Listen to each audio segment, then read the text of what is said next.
সাফল্যমণ্ডিত করে আমরা এই কলেজ প্রাঙ্গণ ত্যাগ করব। আমাদেরকে মনে রাখতে হবে প্রত্যেকটি জায়গায় আমাদের নারীদের পায়ে শিকল পরিয়ে দেয়া হয়, আমাদের চলার পথে বাধা তৈরি করা হয়। আমি আমার সকল সন্তান সমতুল্য আমার মাদেরকে বলবো, সকল বাধা ছিঁড়ে ফেলো, ঘুরে দাঁড়াবা।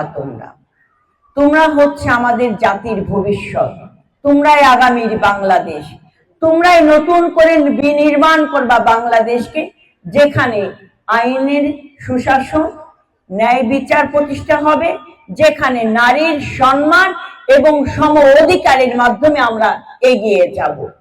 আজকে তোমরা এই প্রোগ্রামটা দেখছো, একটু ভিন্ন মাত্রিক হচ্ছে না? এখানে আমরা আমাদের দলীয় কোনো ব্যানার প্রদর্শন করি নাই।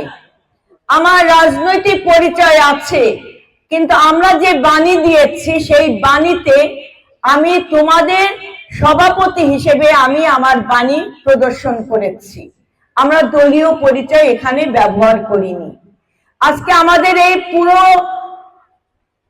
কলেজ প্রাঙ্গণ আমরা দলীয় মুক্ত করেছি। এখানে আমাদের কোন দলীয় সংগঠনের নেতৃবৃন্দদেরকে আমরা আহ্বান জানাইনি, কারণ এই প্রোগ্রামটা হচ্ছে তোমাদের, এটা স্মৃতি থাকবে তোমাদের স্মৃতির পাতায়।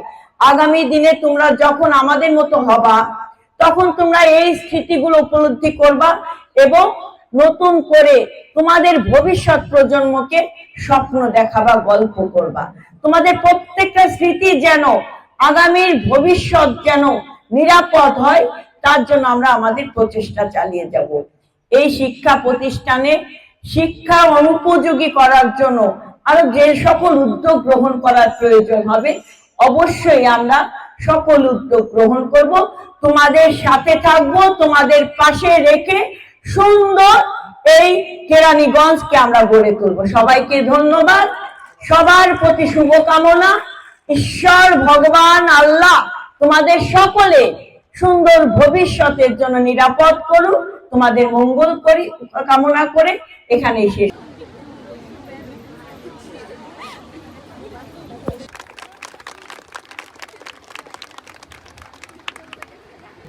ফুল তুলে দেবেন জনাব আলহাজ মোহাম্মদ নাজিমউদ্দিন, সাবেক